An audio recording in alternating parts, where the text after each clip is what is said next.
everyone, hope you're all doing well out there. I thought I'd just do a video of the Aprilia RSV4, my RSV4, and also give you a bit of a rundown of the history of the bike, how it came about. The variants has been throughout the years, it has been out since 2009. Yeah, I thought it'd be a cool little video to make. Being lockdown, content's a little bit short, so I thought I'd do something I enjoyed and something that apparently most of you wanted to see, so why not? This was originally launched in 2009, the RSV4. It took the place of the RSV 1000 Milli, the Big V twin, still one of my favourite bikes, and definitely a bike that's going up in value if you have one now. Definitely getting more expensive, and still lovely bikes, still look good, still sound good. Real big fan of those. As I said, this bike came out in 2009. It was kind of Aprilia's like way back into World Superbike, and actually podiumed on its first race in Qatar with Max Biaggi on it. You can tell it was designed for a smaller rider in mind. These are not great if you're a taller rider, can be done, but they suit a sort of smaller, sort of average frame, I'd say.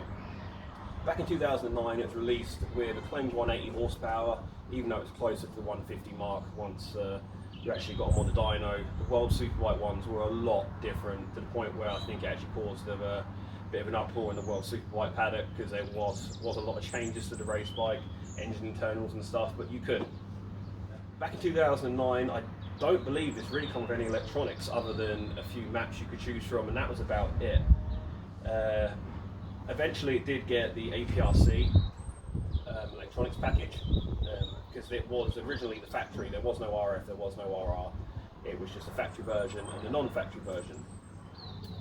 The problem with the first few, from what I'm told and from what I've read in Fast Bikes magazine, is the throttle at low speed could be severely snatchy, to the point I remember reading an article, no one wanted to do the wheelie shots because wheelie in this thing was a bit of a gamble. So yeah, make of that what you will, but them guys can ride. So if they're saying it's a bit of a gamble, then it probably was a little bit on the Larry side. Eventually this did get reintroduced with the actual 180 horsepower, and it had to really keep up with the R1s and keep up with the Fireblades. It had the chassis, so even in the group test, even when it was underpowered, it was still winning. It was a massive deal when this came out, to be fair. It was smaller, it was lighter, it was just a lot of things that no one had really kind of seen before. It was a World Superbike for the masses, as everyone keeps saying, which is kind of what it was. 2011, there was a special edition of the RSV4 launch. It was the first one to have all the electronics on it. It was kind of a Max Biaggi sort of special, but they are extremely rare. Definitely a very sought after bike. In 2012, that special edition eventually became the one with all electronics on it in 2012. It became the like sort of factory model with all the electronics as we know, and came with the quick shifter, came with wheelie control, came with all the other little bits that we now know from most of the RSV4 range, if not all of them. And it kind of stayed that way for a bit, really, and then the big update kind of came in 2016. And that's kind of when everything changed. I think it was either 2015 or 2016 where they dropped the whole factory thing and it went to RF and RR. RF being race factory, RR being race road. And yeah, that's when they kind of really upped the power to over 201 horsepower sort of mark. It also got stuff on it like phone pairing. You can connect your phone to it, which this one has also got, but the 2015-2016 model, I believe, is the first one to do that, which is quite a cool setting. The Aprilia app's really good. Gives you loads of information on your phone, really interesting to look at and definitely worthwhile having. Next big step up was in 2017. I say it was a big step, it wasn't a huge step. They just kind of brought it up to date with the competitors. It still had the analog clocks back in 2016. The 2017-2018 model, they kind of got rid of all that and put the digital dash in, which even the RSV4s now have. And most bikes, to be fair, have digital dashes now. You can get a lot more information on there. They're a lot clearer. I still like a bit of the old school. I love the dash from my GSX-R 1000, but I do love this digital dash on here. It's really smart, it's really clear to read, and you've got a lot of cool features that you can use with it as well. Electronics on this one, which obviously is the same as 17, the only difference was they changed the paint. You have your launch control, 3 different modes. You have your anti-wheelie, again, different modes on that as well. You have your different maps. This has obviously got the Aprilia Racing map on it with the Aprilia exhaust, carbon that came when I bought it new. You also have traction control on here with really cool paddles, which are really, really nice. You can actually change traction on the fly, and they're really to hand. They're really nice feeling. I really do like that about this bike. Other than that, it's just so much on there. This obviously being a 2018 model, sorry, This actually came with the auto blipper. That's something the 2016 model didn't have. Basically, full throttle downshifts are doable on this, which to me still is a bit mad, but so much fun. As you guys know, I love the downshift blipper on these. So cool. That was one of the only things they really added to it, was the actual blipper. They changed a few components around, different forks on these. I believe the geometry was slightly bit different, but most of the part, the 2016 model and 2017 model are very similar. The 2016 model was a big step up. That's the one that kind of brought in little geometry tweaks. It brought in new engine parts. It brought the power up. It really did give the RSV4 kind of what it needed to survive with the thousands that were around at the time.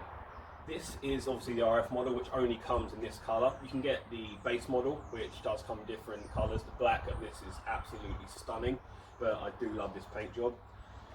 Yeah, this is pretty much my my dream bike, as you all well know. It sounds absolutely lovely.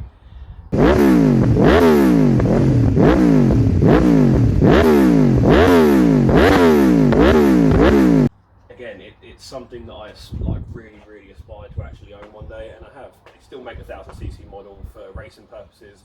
If you watch British Superstock, there's I think it's Rolo Racing, really cool.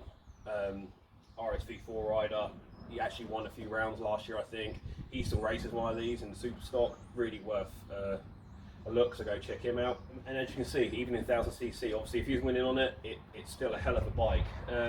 Their main bike now, obviously, as you all know, is the Rsv4 Factory, which has got the wings on it. It's been up to, I think it's 1077cc to be precise.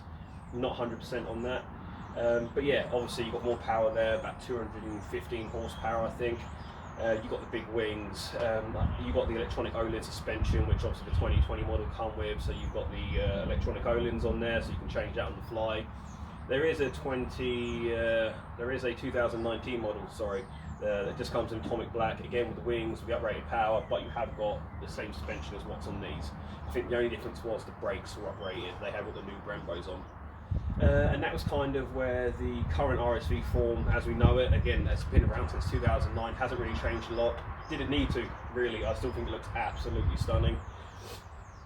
But yeah, as you can probably, as most of you probably know from Instagram and other sort of news feeds, the new 2021 RSV4 is out this year, and the new Torno as well. Opinions are divided. The pictures they released are a little bit, I don't know, the colour scheme don't do it no justice. It does look better in black and red, and no doubt there'll be a factory version or an RF version coming out later, which no doubt will have some one-off paint job, which I hope will look a lot better. But right now, I'm not totally sold. I don't think I'll trade this in because I love this bike for what it is. I'm a big Marco Simoncelli fan as well, in case you didn't know, and obviously everyone remembers his race in World Superbike was absolutely mad, and that was on kind of a similar platform to this, so it's always nice to have a bike that one of your heroes kind of rode. Obviously the new one is going to be pretty awesome, I reckon, but obviously all the test rides and fast bikes and all the other stuff will probably tell us exactly the same. I can't see it being bad. If you build on this platform, I don't see how it could go bad, to be fair. Another question people kind of want to know is, if I didn't go for this, what would I have bought? I was really close to buying the GSX-R 1000, the R model, but I'm a big fan of the R1 because I like the sound of the R1, because it sounds very similar to this. It could have been anything really. It could have been Suzuki, it could have been the Yamaha, it might have even been a Ducati after riding my mate's 1299. Really like that bike, but for now this is not going anywhere. Yeah, hope you enjoyed that. I'll do a quick walk around of the bike, get a few up close details of it, because I know a few of you wanted to see that. Quick walk around of the Aprilia, just to kind of show you guys what separates this from the RR models. There isn't a huge amount in it, to be fair. The lightweight wheels, obviously one of the things. You have the Öhlins front suspension on there, and you also have the Öhlins rear shock tucked away in there, which I do love. I think that looks super sexy. I just one of them things, I don't know, it's a weird thing, it's a bike thing I guess. It just looks really, really nice. This one came at the factory with the Akrapovic exhaust on here, and it's also mapped to have this exhaust on there. As I said, I bought it with this, it was an offer at the time, and I absolutely love the way this thing sounds. Baffle out, it has to be on one of these things to get the full sound of it. It's definitely one of the best motorbike back ends that has been designed. I just think it is absolutely iconic. The shape of this thing, I don't know, it's just one of them things that I just think is absolutely beautiful. Each to their own, of course, but I don't think there's many people out there who would probably disagree with that. It is a lovely looking bike, but nowadays, to be honest, there isn't a bad looking 1000cc bike out there. They're all nice in their own respect, and everyone likes them for different reasons. Quick look at the dash. This is one of my favourite things. As you can see, the startup on it.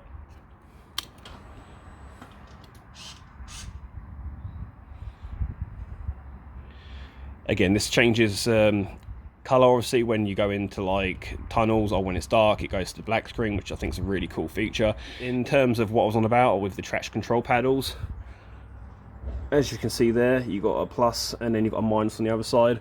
Really handy when you're riding. Obviously you've got the Aprilia wheelie control there, which doubles up with your cruise control, which I forgot to mention this has as well. One of the things that I didn't think I'd use a lot on the motorway, set it, relax, gives your arms a bit of a break. Really handy. Another thing I forgot to mention was the pit lane limiter.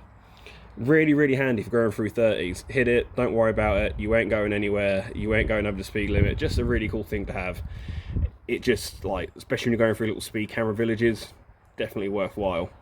The menu screen is all controlled with this little toggle here. Can be a bit fiddly with gloves on, ain't gonna lie, but once you get used to it, it's not too bad whatsoever. Obviously the other side, you've just got your normal start button. That actually accesses the menu, which I didn't know, but yeah, you have to hit the start button to get into the menu, and that's where you can pull everything up on here. As you can see there, you've got your traction control level, you've got what mode you're in, it can have race and all the other ones that are on here. You've got your ABS, you've got your wheelie control, you've got your launch control settings, and you've got your lean angle sensors, rev gauge, what gear you're in, and obviously you've got the little bit there which I believe notifies you that the actual map has been set up for the bike. It also tells you there that my phone is paired, which is another cool thing. You get text messages come up on here. If you're into your music, you get all the tracks on here, you can skip through them. It's just another really cool feature. It's a really good dash. Obviously the newer ones have got a slightly larger dash to make it a little bit more clear when you're riding, and the new RSV4 when it comes out apparently has a brand new dash based on the new 660 that's come out. That was kind of to be expected, to be fair. So there you have it, guys. That's my RSV4 RF in detail. I've probably missed a load, normally do, but yeah, just hope you enjoyed it. A few people have asked for it. It's something I enjoy, it's something I'm passionate about, and if people want to see it, I'll happily show people it and give as much information as I can.